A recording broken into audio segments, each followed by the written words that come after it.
For us, it's time for the weekend's football action. Mayo and Laois met today in an unusual quarter-final pairing. Neither county is favoured, perhaps, to win the All-Ireland, but each of them is still very much a dark horse in the football championship. Commentating for us, Kevin McStay and first, Ger Canning. Now, Kieran MacDonald once again playing an adventurous role, anywhere between goalkeeper and corner forward. Hart ahead towards Alan Dillon. This is Ger Brady, back in the Mayo colours again this season. Played 3 matches in 2003. The attack continues somehow. Alan Dillon has an opportunity, and he had a goal for the taking. He's got a point instead. Alan Dillon, the only real bright spark, I suppose, to emerge from the 2004 All-Ireland final. He got 1-2 that day, and he should have got 1 here, no question about it. Joe Higgins now, man of the match 2 weeks ago in Portlaoise. Oh, he's come a long distance to space, huge one in towards Noel Garvin. How will he make out at full forward? He's done well to get there ahead of David Heaney, having a go and putting it over the bar. That's a mighty start.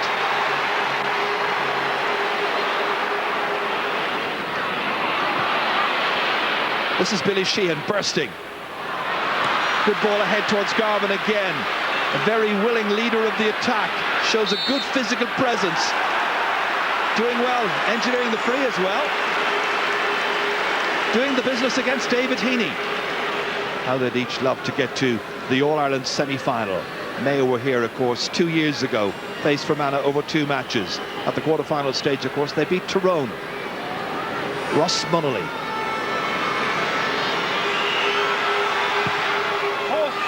Nicely on target. First point of the match for Ross Munnelly.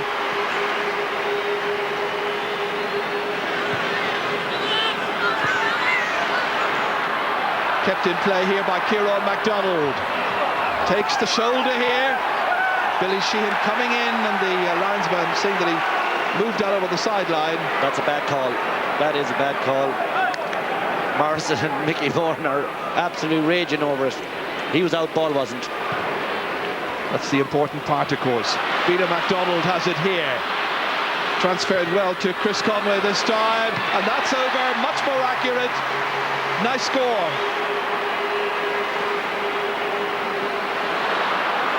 And now Mayo have possession again with Keith Higgins. What a match he's playing. Out to Alan Dillon. Looking to be a central figure in the drama here in this opening match at Croke Park. Kieran MacDonald will let fly with the left boot, and he's put it wide. Poor shooting. Yeah, and they're the wides that drain confidence from a team. Released to Chris Conway. Oh, the angled ball goes beyond Kieran MacDonald, but it's picked up by Noel Garvin with difficulty. David Heaney right alongside him. Here comes Bina MacDonald. Back in once again, Garvin onto it. Letting fly. Oh, what a shot. 2 shots at the target, 2 points.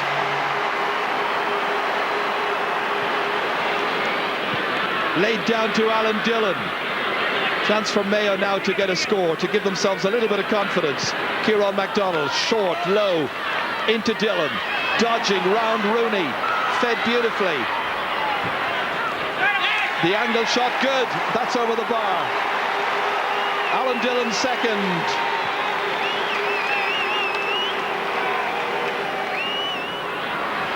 Brendan Quigley trying to win the midfield exchanges. Tom Kelly up towards Chris Conway. Awkward angle, making a more favourable gap for himself, and he's done brilliantly. That's superb. That's a 3rd point for Chris Conway. Kieran MacDonald. Free-spirited kind of game. Anything could happen in this match. Billy Joe Padden stealing a march on Paul MacDonald. He's got a chance. It's a great block by Byron. And Joe Higgins picking it up, releasing it outside to Chris Conway. And there's another very good goal chance. This time falling to Billy Joe Padden.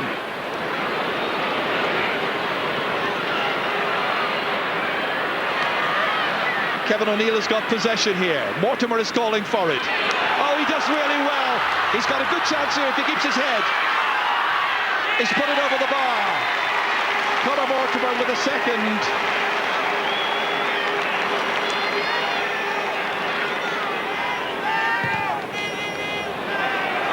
That kick-out's terrible. It's gone straight to Pat Hart.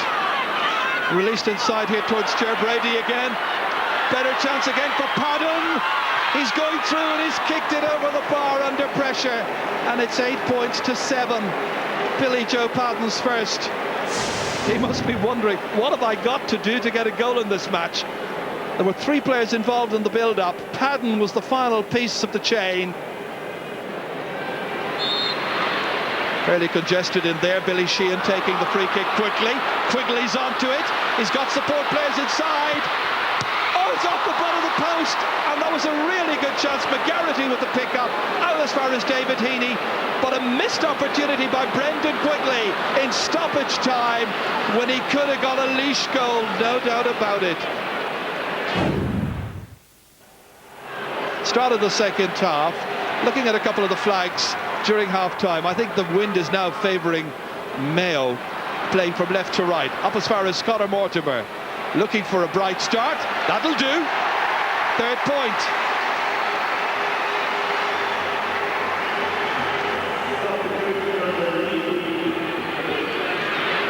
Brian MacDonald back out here towards Paul MacDonald.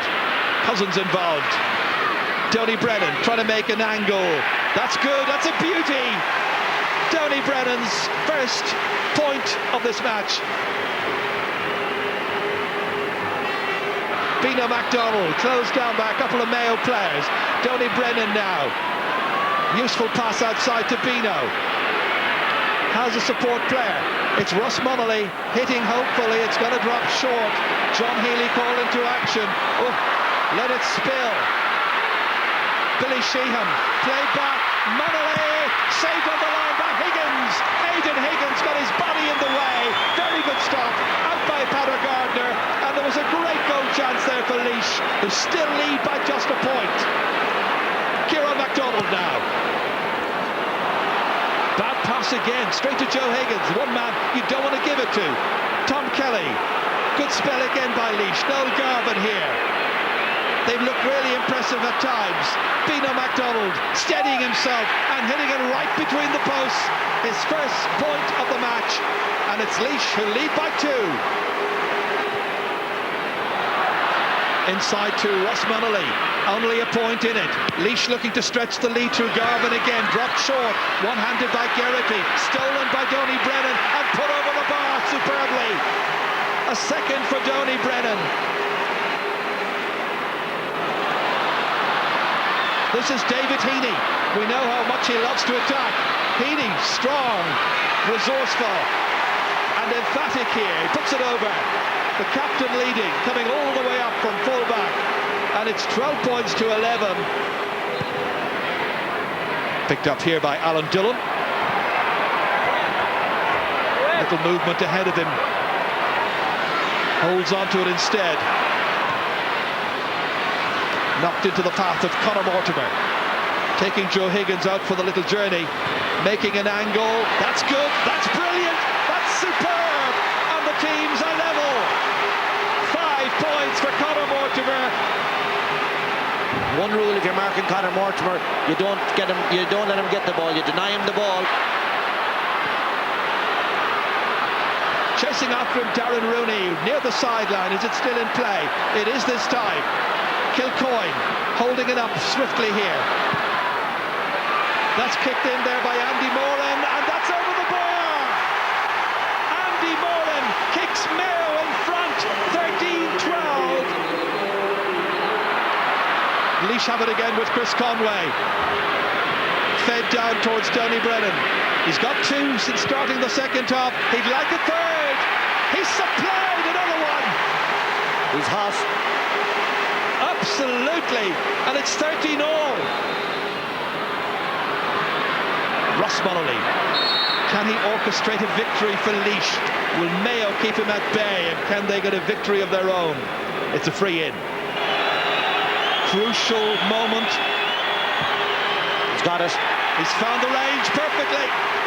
6 points for Chris Conway.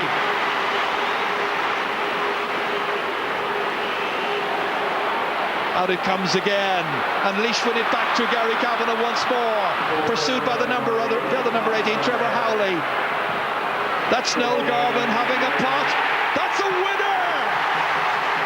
3 points for Noel Garvin. Up they work it to Kilcoyne. Ahead once again towards Higgins. Now they build up with Kilcoyne once more. Mayo need a score from this attack, you feel. It's good, it's on its way, and it's over the bar. 1 point the margin once again. Does either team deserve to lose this? It's worked forward. Howley, one of the second half substitutes. A big one in for Mortimer to break it. He's got the chance, and Laois can see the free kick. And there's a chance for Mayo to tie it up here in stoppage time.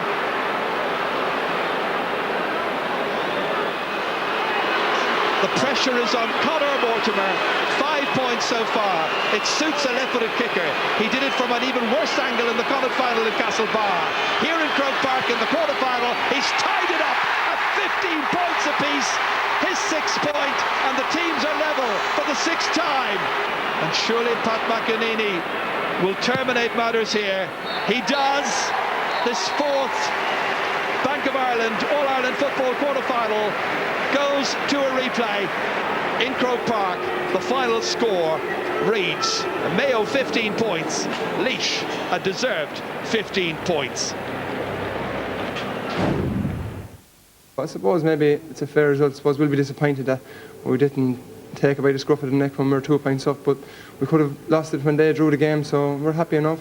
I guess both sides had very good opportunities during the game to get a goal, and I think a goal probably would have opened things up completely, you know. But defensively, both sides were quite strong, you know, got a lot of bodies behind the ball, and in the day we were lucky to get away with a draw. Well, I'm joined on the couch by John O'Mahony and Dara Kinnear. Gentlemen, you're both very welcome. Dara, Colm O'Rourke said after the game, this was a game, it was a bit open for his liking, not a real championship match. Is Colm very hard to please? It's a bit harsh. There was a certain lack of physicality, all right. You know, there was very little breaking through tackles and such. But there was huge endeavour, huge amount of work rate from both forwards, and a very, very exciting game right to the finish. And I think, you know, the fans that certainly showed up there got value for money, despite what Colm would have said for that.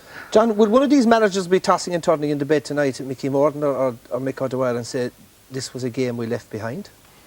Well, I think Mayo, at half-time, Mickey Morden would be tossing and turning, because Mayo probably had 3 goal chances. You know, it was like the Connacht final again, where they had a lot of the play, a lot of the goal chances, but just couldn't convert. 9 first half wides. 9 first half wides, but in fairness, they showed the mental strength in the second half to come back, and especially in the last few minutes. And that's what they've done against Galway when they were 4 points down, and today when they were 2 points down, and got back to draw the match. So a lot of credit for the mental strength of Mayo. Mickey Morden was having a go at critics. I don't know who these critics are that questioned the character of this Mayo team. Did any of you ever question the character of the Mayo team? Well, no, I think in fairness, I suppose what Mickey Morden has done is kept it very low key. But on the one hand, he I suppose, criticises maybe sometimes the expectancy among the supporters, and then criticises the media for writing them off. So you cannot really have it both ways. Okay. Dara, you were quite impressed by the kick-out tactics adopted by both teams today. Yeah, I suppose you could say that Laois had great success initially, kicking the ball out short. They were finding their men. Fergal Byron was finding his man with great regularity. After a while, they realised that they were winning midfield then as well, so they decided to kick the ball out to midfield. And then in the second half, we saw Mayo reverting to short kick-out. I think Laois were a bit more natural at the short kick-out. Dublin used this kick-out tactic very effectively as well yesterday, didn't they? They did indeed. Well, Stephen Cluxton would be recognised, I suppose, as one of the best kicking goalkeepers in the country. I mean, he thrives in that, let's say, yard of space between his midfielders and the sideline, and he can place it here. We've had a look at a few of the clips. Yeah, we see Kieran MacDonald here is going to kick a good ball over the bar, and this is in real time. We're seeing Fergal Byron is getting ready, and with a tee, this is as fast as you can get a kick out going. He's already looking for his man. He has the ball placed on the tee, and he's kicking the ball out. Now, he takes a bit of a risk here, kicking the ball out to Paul MacDonald. We see acres of space here, though, and I think the Mayo forwards will be disappointed with their backs to the ball when Fergal Byron was kicking it out. Here we see Keith Higgins kicking the ball over the bar, or wide, and again, Fergal Byron collecting his tee. And as I say, this is as quick as you can get it with a tee. He's quick, short little kick out. Tends to put an awful lot of pressure on his backs if the Mayo backs are tuned in. If the Mayo forwards are tuned in. Would you have to question the concentration levels of the Mayo attackers? Yeah, and here we see John Healy now, not quite as natural, a bit more contrived, a bit more laboured. He kicks it out to Pat Hart, who struggles to pick it off the ground. And the Laois forwards put a little bit better pressure on, but still they come out. And that's the critical stage of the game where Mayo had adopted the short kick out tactic. John, last week we saw Kerry introduced subs last week. The subs scored 1-4. We saw subs introduced by both Laois and Mayo today to great effect as well. Yes, I mean, the subs had a big influence on the match in the sense of the scoring stakes. We saw Dublin brought on subs yesterday and they didn't score at all, but in today's match, Donny Brennan, it involved a change of tactics. Noel Garvin had a very good game in the first half, the long ball in, yeah. But in the second half the tactics changed and Donny came in and had a lot of space. Garvin went out to the middle and we see him here clipping over a number of points, and he got 3 points from play, which is a great tally. And from the Mayo side, full credit to the Mayo management for sending in Andy Morden, and Aidan Kilcoyne comes in here with the point. So the subs had a big influence. We here Kilcoyne gets the point, which actually was a ball won at the back by Higgins and a turnover. And this is the second last point that Mayo got. So it was a real pressure point. And Kilcoyne, a young player who did very well in the under-21 and really came up with the goods again today. Come here, we were in unanimous agreement that at one stage during the game that Keith Higgins was heading for man of the match and he got taken off. Yeah, we would put the positives there as regards the substitutions. The negatives would be that we all presumed when Keith Higgins went off that he was injured. Now, the word from the dressing room afterwards seemed to be that it was a tactical move, and which we would find it strange because we were actually, Dara and myself were talking about man of the match and he was one of the contenders at that stage. It's enough Bino McDonald out of the game at that stage. And Bino was replaced. In the other corner they were struggling a bit. Donny Brennan had kicked a few points and earlier on, and Dermot Garrity conceded a few points. Listen, we saw a serious injury to Ronan McGarrity during the game, and it raised a couple of issues, John.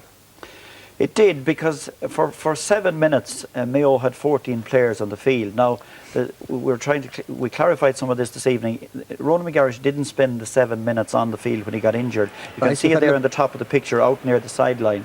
He's actually not off the field at that time. He's not at that stage, and there was 3 minutes when he was on the field. Now Mayo couldn't make a substitution during those 3 minutes, but I think it was 7 minutes until Mayo got in a sub, so there was 3 or 4 minutes. Maybe they were waiting for McGarrity or seeing if he could play again, but it looked a very serious injury. There was a lot of confusion in, I think, relaying information maybe from the physio or from the doctor to the team sideline at that stage, and even towards the end of the game there we saw Laois struggling to get the right personnel on the ball at critical stages. They probably couldn't get the message from the sideline either. And there was 4 points scored, 2 I think for Mayo and 2 for Laois in that period. So it's should we adopt the soccer play that if a player is down injured the ball should be kicked out of play? Well, I think there'd have to be something looked at in that area, in the sense that maybe we don't want to be copying the soccer too much, but certainly it should have. Because there's a health and safety issue. Absolutely. Incidentally, he will be fit for next Saturday, so that's good news. Right, lads? Replay briefly.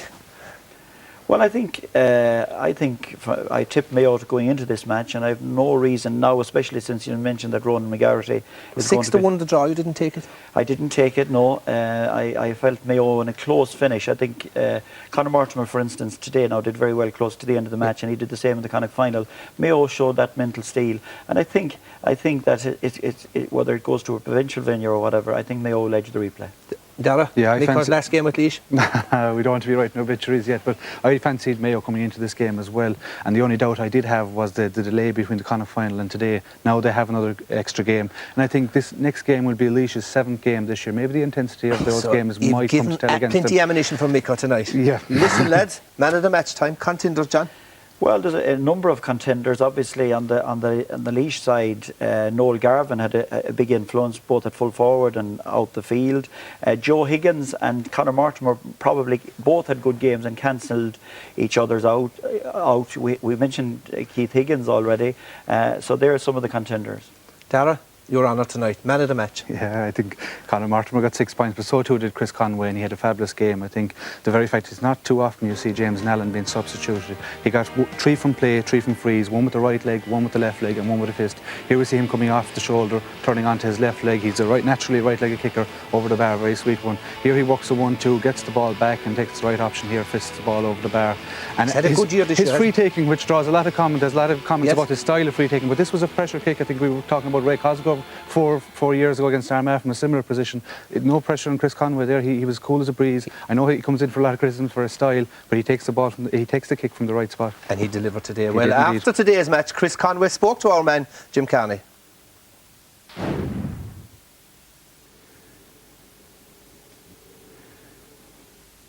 To Chris. And Chris, many congratulations to you. Well done to your team. Indeed, as I said earlier, to Mick O'Dwyer and Mickey Moore and Chris, well done the two teams.